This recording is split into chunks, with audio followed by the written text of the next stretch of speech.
बिस्मिल्लाहिर्रहमानिर्रहीम।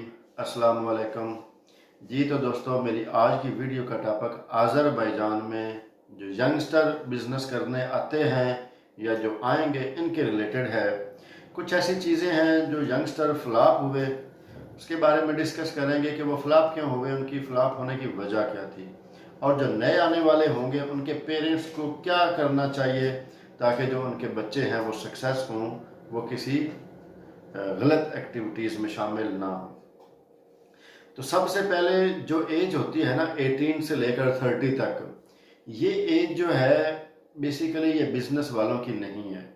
उसकी रीज़न क्या है कि जब ये 18 से 30 साल के लड़के जब ये पाकिस्तान से, इंडिया से, बांग्लादेश, श्रीलंका, नेपाल से आते हैं तो इनकी एक एज होती है, ना ये किसी की सुनते हैं और इनका माइंड भी कुछ और लेवल का होता है। थिंकिंग मेंटालिटी जो है वो कुछ और होती है। जो जिम्मेदारियां होती हैं वो उस लेवल की वो फील नहीं करते।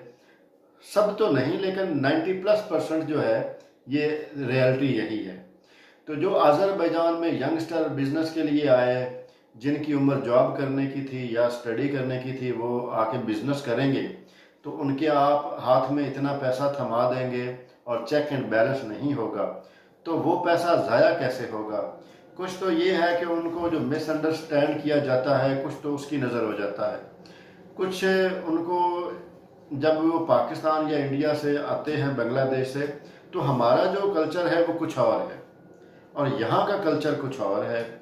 यहाँ पाकिस्तान में या इंडिया में आप सबको पता है कल्चर कैसा है। यहाँ पे हर चीज़ ओपन है, ओपन माइंडेड लोग हैं, लिबरल कौम है। तो यहाँ पे आने के बाद, आपको आज़रबाईजान में आने के बाद जो बच्चा होता है, जो लड़का है, जो बंदा है, उसको एक ऐसा माहौल मिलता है जिसकी उसकी प्रैक्टिस नहीं है अपने कंट्री में। यानी जब आप जाएंगे तो बहुत ज़्यादा चीज़ें जो मैं वीडियो में डिस्कस नहीं कर सकता, ऐसी चीज़ें हैं जो वो कंट्रोल नहीं कर सकता। जैसे उसके बाद पब्स आ जाते हैं, उसके बाद जो डांस क्लब आ जाते हैं, डिस्को वगैरह आ जाते हैं, उसके बाद जो बीचेस वगैरह हैं वो आ जाते हैं गर्मियों में। तो ये बहुत ज़्यादा ऐसी चीज़ें हैं जो विज़िट करने के लिए जब बंदा जाता है तो वहाँ पे ऐसे माहौल बन जाते हैं कि वो जितना भी उसकी जेब में पैसा हो, बेशक $500 हो, तो वो ज़ाया करके रात में ही वापस आ जाता है। एक ये भी बहुत बड़ी रीज़न है फ्लॉप होने की, क्योंकि हमारे हॉस्टल में भी जो लड़के आते थे तो हम भी उनको ये गाइड किया करते थे कि ब्रदर, ठीक है, आप नए हैं, आए हैं, ये डिस्को वगैरह में या पब्स में जाने से पहले कुछ चीज़ें ऐसी हैं जो एहतियात कर लें। कुछ तो वो चीट कर लेते हैं, मतलब लड़कियां वहाँ पे इतनी ज़्यादा होती हैं कि जब आप जाते हैं तो वो वेलकम करते हैं और आपके साथ ही बैठ जाते हैं और ख़ुद से ही वो खाने पीने का और ड्रिंकिंग का ऑर्डर दे के, तो बिल इस कदर ज़्यादा बन जाता है कि वो बंदा जो परेशान हो जाता है कि ये तो मैंने खाया नहीं है, पिया नहीं है, तो ये कहाँ से बन गया। कुछ ये चीज़ें भी हैं। और कुछ वो बंदा ख़ुद ही इन चीज़ों में इन्वॉल्व हो जाता है कि वो पैसा जो है डे बाई डे ज़ाया करता रहता है। तो ये बहुत ज़्यादा एक वजह है कि जो बिज़नेस के लिए जो यंगस्टर हैं वो आते हैं और वो अपने माइंड के ऊपर और अपने दिल के ऊपर काबू नहीं रखते और बहुत सी ऐसी चीज़ों में घुस जाते हैं जहाँ पे उनको नहीं जाना चाहिए और पैसा ज़ाया हो जाता है। जब उनको होश आती है कि हमने तो ये बिज़नेस भी करना है, तब तक उनकी इन्वेस्टमेंट कुछ उसका जो दोस्त होता है बुलाने वाला और कुछ कंसल्टेंट लायर, कुछ वो ले चुका होता है, बाकी के वो इधर ज़ाया कर चुका होता है। तो 70-80% जो उसकी इन्वेस्टमेंट है वो तो ज़ाया हो चुकी होती है।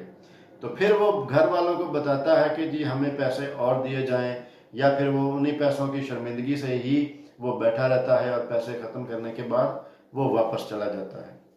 जो भी नए आने वाले हैं उनको ये चाहिए कि जो वो जिस मकसद के लिए आए हैं उस मकसद को वो उनकी फर्स्ट प्रायोरिटी होनी चाहिए, ना कि ये चीज़ें। क्योंकि आपके पास कैरियर होगा तो सारा कुछ आपका ही है, आप जो चाहेंगे वो कर सकते हैं। लेकिन कैरियर होने के बाद, कैरियर नहीं है तो ये 4 पैसे तो ये आप ज़ाया करके चले जाएंगे तो अपना भी नुकसान करेंगे, अपने पेरेंट्स का भी करेंगे, जो आपका खैर खा है, जिसने आपको सपोर्ट किया है उसके पैसे भी ज़ाया करेंगे। तो बेहतर यही है कि बिज़नेस करने के लिए इन चीज़ों को अवॉइड करें और अज़रबैजान में आने के बाद जो आपका फोकस है वो आपके बिज़नेस के ऊपर होना चाहिए, और जो बिज़नेस के लिए जो आपने यानी वर्कआउट करना है इसके लिए होना चाहिए, ना कि आप सोचें कि हम आए हैं कुछ विज़िट कर लेते हैं, कुछ घूम फिर लेते हैं तो उसके बाद फिर काम के लिए सारी ज़िंदगी पड़ी है। लेकिन जो आपकी इन्वेस्टमेंट है वो तो चली जाएगी, उसके बाद या तो आप शर्म से नहीं मांगेंगे या फिर आप अपने फैमिली को मिसगाइड करते रहेंगे। एक मेरा जानने वाला भी है कराची से, नाम नहीं लूँगा, उसने भी अपने ब्रदर इन लॉ को इधर हॉस्टल बना के दिया, उसको सपोर्ट भी करता रहा। वो ये कोरोना के दिनों में वो पाकिस्तान से उसको पैसे भेजता रहा, और वो पैसे किस जगह पे उड़ाता रहा उसको बड़ा अच्छी तरह पता है, मुझे पता है। तो बाद में उसको बोलता है कि ये नुकसान ऐसे होता रहा, ऐसे होता रहा, इतने पैसे नुकसान होता रहा। तो हॉस्टल में वो उसने बड़ी कोशिश की, बेचारे ने पैसे भेजता रहा उसको, ताकि ये जो है खुद भी सेटल हो सके और बाद में मैं भी आ जाऊं तो मुझे भी कोई इशू ना हो। लेकिन उसने तकरीबन 21 लाख तक जो पैसा है, 21 से 23 लाख 2-3 सालों में उससे ले लिया और ज़ाया कर दिया।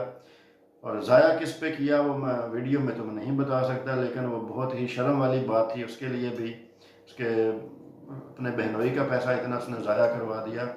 लेकिन मैं ये वीडियो इसलिए बना रहा हूँ ताकि जो नए आने वाले हैं, उनके जो गार्डियन हैं, उनको चाहिए कि जो अपना बच्चा आपका जा रहा है उसके ऊपर चेक एंड बैलेंस रखें। आप उससे डेली के हिसाब लें, और वो पैसे आप अगर हो सके तो उसको बोलें कि अकाउंट में रखें, और डेली के जो है बैंक की रिपोर्ट वो आप तक मिलती रहे, क्योंकि ऐप हो जाती है तो हो सकता है कि वो इन गलत कामों में ना पड़े आपके चेक एंड बैलेंस रखने की वजह से। तो आपका भी फ़र्ज़ बनता है, जो बंदा जो वालदा जो अपने बच्चे को भेज रहे हैं, तो उनको चाहिए कि उनके ऊपर चेक एंड बैलेंस रखें। क्योंकि जॉब वाला बंदा होता है, उसको पता है मैंने सुबह इतने बजे से लेकर रात इतने बजे तक काम करना है, काम करने के बाद इतनी पे मिलनी है, उस पे का मैंने ये यूज़ करना है, घर भेजने हैं, अपने लिए रखने हैं, वो तो एक अलग बात है। लेकिन जो बिज़नेस के लिए आता है, जिसके पास पहले होता कुछ नहीं है और यकदम इतना पैसा उसके हाथ में आ जाए, तो वो गलत एक्टिविटी में शामिल हो जाता है। बहुत कम लोग हैं जो अपने आप को संभालते हैं, और जिन्होंने खुद को संभाला है, कंट्रोल किया है, बिजनेस के ऊपर फोकस किया है, वो आज अज़रबैजान में कामयाब बैठे हैं और अच्छा खासा कमा भी रहे हैं और अपनी फैमिली को भी सपोर्ट कर रहे हैं। लेकिन जो नहीं कर सकते वो फिर फ्लॉप होकर वापस चले जाते हैं और फिर बताते हैं वहाँ पे काम नहीं था, बिजनेस नहीं था, ये नहीं बताते कि हमारी कितनी इसमें गलती थी। तो बेहतर ये है कि ये नुकसान होने से पहले ही चेक एंड बैलेंस हो, ताकि आपका नुकसान ना हो। ठीक है दोस्तों, दुआ में याद रखिएगा। नेक्स्ट वीडियो तक के लिए